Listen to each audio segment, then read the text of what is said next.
Oke. Assalamualaikum warahmatullahi wabarakatuh. Oke. Saya di sini perwakilan dari kelompok 3 akan mempresentasikan hukum kontrak dan perjanjian mata kuliah aspek hukum dalam bisnis yang diajar oleh Bu Pipit. Saya di sini Aristiawan dan Mbak Regina Astia akan memulai presentasi hukum kontrak dalam bisnis. Yang pertama yaitu konsep dan pengertian hukum kontrak. Hukum kontrak merupakan terjemahan dari bahasa Inggris yaitu contract of law. Sedangkan dalam bahasa Belanda disebut dengan istilah of ransom-zaak. Artinya, hukum kontrak adalah mekanisme hukum dalam masyarakat untuk melindungi harapan-harapan yang timbul dalam pembuatan persetujuan demi perubahan masa depan yang bervariasi kinerja. Lanjut. Tempat pengaturan hukum kontrak.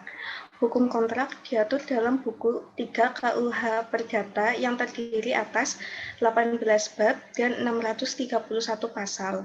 Dimulai dari pasal 1233 KUH Perdata sampai dengan pasal 1864 KUH Perdata. Masing-masing bab terbagi dalam beberapa bagian. Di dalam NBW Negeri Belanda, tempat pengaturan hukum kontrak dalam buku keempat tentang Van Verbentenissen yang dimulai dari pasal 1269 NBW sampai dengan pasal 1901 NBW. Yang ketiga yaitu sistem pengaturan hukum kontrak. Sistem pengaturan hukum kontrak adalah sistem terbuka.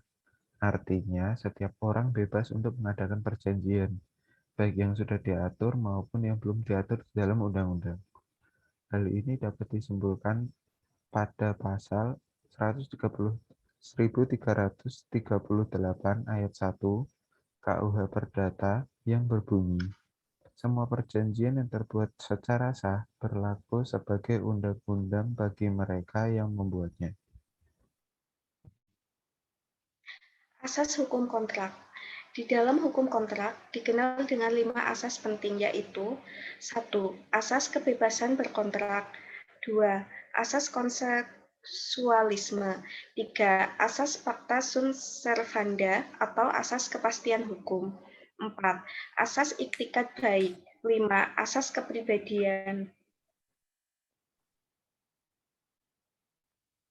Selanjutnya yaitu sumber hukum kontrak. Pada dasarnya, sumber hukum kontrak dapat dibedakan menurut sistem hukum yang mengaturnya.